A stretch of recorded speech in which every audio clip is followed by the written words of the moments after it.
let's do it. We'll start with the proprietor of the shop. Thank you. I'm kind of a package deal here. Number one, I'm a small business owner. Number two, I have a pre-existing condition. I have a kidney transplant. The Cross and Blue Shield was going to cancel my medical insurance last month, stating that I wasn't working enough hours, for one thing, and I had to prove to them that I was working enough hours. So I'm really concerned about that. I pay almost $800 a month just for myself. And so obviously I'm not taking a paycheck yet, because that to me is my paycheck, paying my medical. Number two, I'd like to know about how you feel on stem cell. My daughter has MS, so I'm concerned about that. Well, you've heard my position on pre-existing and supporting things like high-risk pools to reduce the cost of the $800 a month that you have to pay, to give more incentives for variety and competition through purchase across state lines.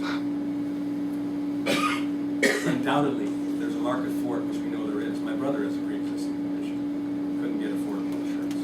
Went with a co-op. It's working perfectly for him. This will take that away. So those are things that we can do. On the issue of stem cells, I'm a strong proponent of stem cell research and stem cell therapy.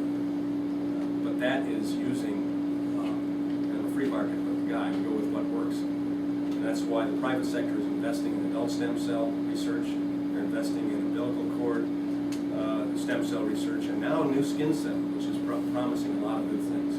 We've had 73 positive responses, including cures already. Embryonic stem cells are up. And that, as of today, they've still not found anything that it produces good. The only thing they produce are tumors. And that's why the private sector is not going that direction. They're going to what works. Number one, they know they can make money off it. It's true. But in the process, they can also find cures more rapidly. So I think we need to be going with what works. I'm also pro-life by conviction.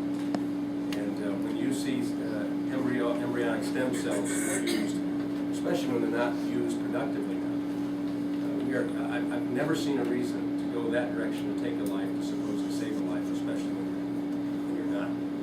So I will commit to you, will continue pushing, as I did when I was in Congress, for making the stem cell research that has truly shown advances more effective and bumping it up with a quicker outcome, rather than going after not useless, but going after against failure processes.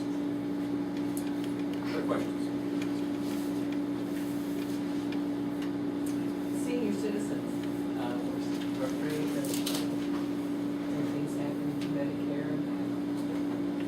They ought to be. I mean, when you see that in this healthcare budget, $500 billion reduction, and they'll say, well, that's not a reduction. That's over the course of 10 years, $555 billion that will not be spent. But those are cost savings, and we're going to replace all of that. We, the government, that's what they're saying. We, the government, will replace all of that $500 billion of cuts with cost savings, so you'll still have it. How many of us believe in the tooth fairy or government finding cost savings, especially this administration? It's not going to happen. So when you hear $500 billion cut from Medicare and $200 billion cut from Medicare Advantage, we ought to look at it in a jaundiced eye. And especially when they've done nothing. They haven't held a hearing yet this year on fraud in Medicare. And we know there's massive fraud in Medicare. I look forward to, if I sit on a committee that has the ability to look at Medicare, to sit in hearings and asking why such and such is done. And why you can go to Social Security offices and see people that are under disability that shouldn't be. And so those are questions we have to ask. And then, of course, I've already answered the Social Security question. And I want to do something about it. No, I mean, the fact of the matter is there is probably a better way of dealing with our future retirement years than Social Security. But we don't have a choice about that right now. It is what it is. And a commitment has been made to the American people that they pay this tax. It's not voluntary tax, as you know. FICA isn't voluntary, you pay it. Small businesses pay the whole thing for themselves. It better be there. And then if we want to look down the road to finding some better solution, which we better be thinking about, or this young man will be paying upwards of 25% of his take-home pay just for Social Security because of deficit spending we're doing. And I don't think he deserves that. And I don't think most of us want to give him that. I sure don't want to give it to Claire and Mike and my grandkids. I couldn't look them in the eye.